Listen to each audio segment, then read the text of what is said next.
Hello everybody, thanks for watching Lebo Man Reviews. I'm Lee. If you enjoy this video, like it, subscribe to my channel, and by all means leave comments down below. And if you do the social media thing, I'm on Twitter, I'm on Facebook, and Patreon, and the links to those are down in the comments. For this video, I want to talk about Shades, which is the 11th solo album from Ty Tabor. Came out on March the 4th. And I must confess, somehow I let this album fly under my radar. I knew Doug had put out an album last year, and I liked that one. And I knew Ty had some stuff in the works, but I was so excited about a new King's X album, which I just reviewed.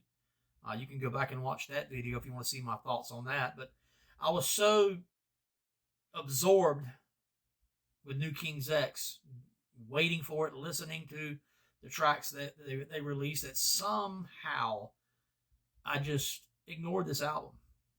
And that was a mistake, because as of right now, and it's September, this is my favorite album of the year.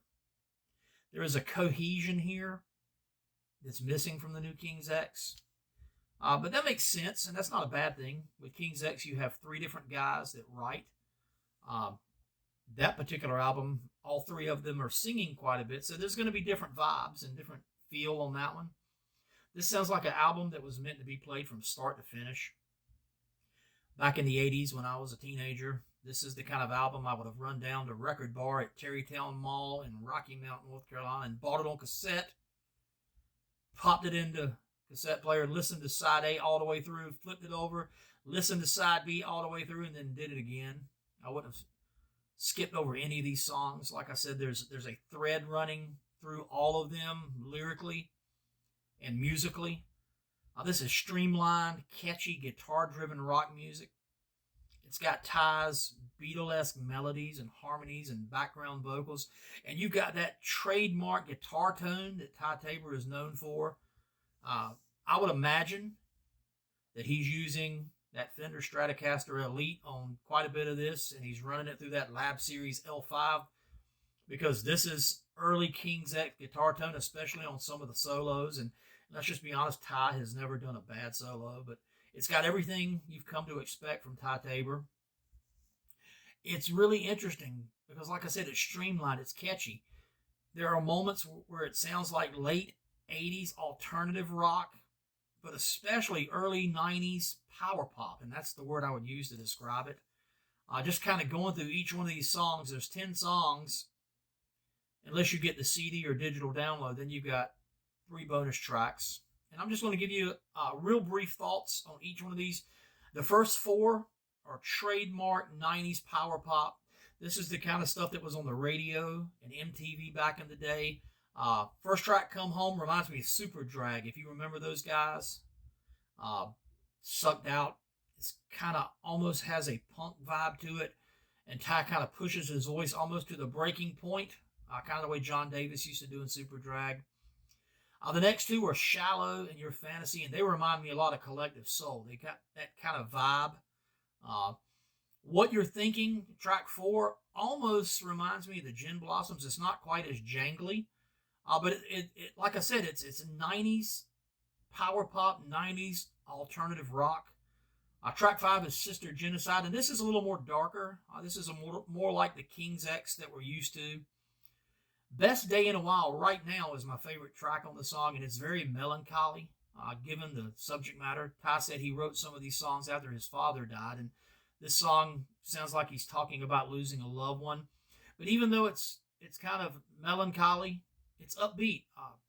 This sounds like it could have been on Ear Candy, but it really reminds me of a couple of bands from North Carolina where I'm from, the Connells and Dylan Fence, especially Ty's voice. The more I think about it, he reminds me a lot of Mike Connell, who's the guitar player for the Connells and sings some of their songs. But once again, late 80s, early 90s, guitar rock, guitar pop.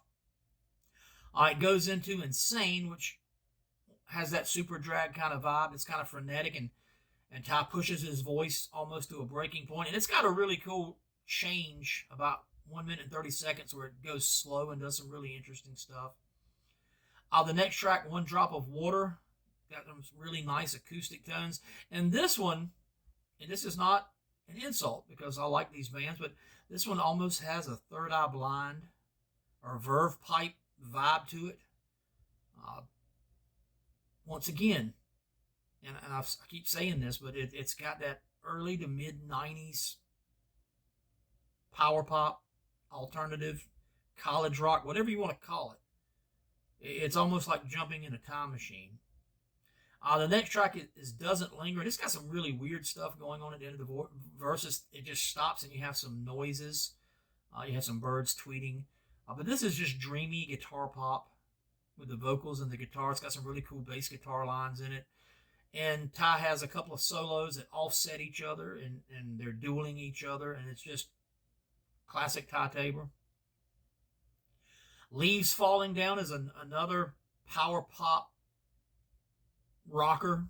I hate saying that, but that's what it is. It's got a really killer guitar solo. Then you get the bonus tracks. The first one is Ashes. And once again, this is about the loss of a loved one. And those birds that you hear tweeting and Doesn't Linger show back up in this song. But this one's, once again, kind of melancholy. And then the next track is Political Nonsense. It's got a really, really cool riff. Even though it's only about 4 minutes long, this one feels epic, kind of like Pleiades. Once again, trademark Ty Tabor. And then the last track, the last bonus track, is an acoustic version of Ashes. And once again, you have the birds. And this is just really stripped down. It's a little more personal, a little more intimate than the full version.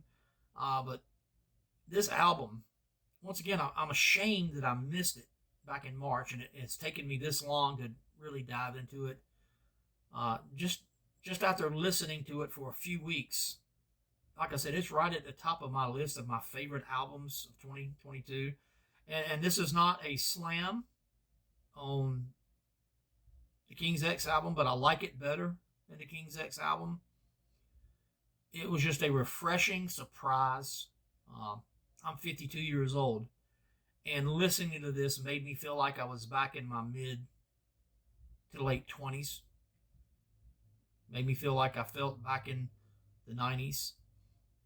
When I had just gotten married and when I became a father. And I don't know how an album that was just released in 2022 makes me feel nostalgic for that time period, but that's exactly what this does. If you're a fan of Ty Tabor, if you're a fan of King's X, if you're a fan of guitar-driven power pop, I cannot recommend this album enough.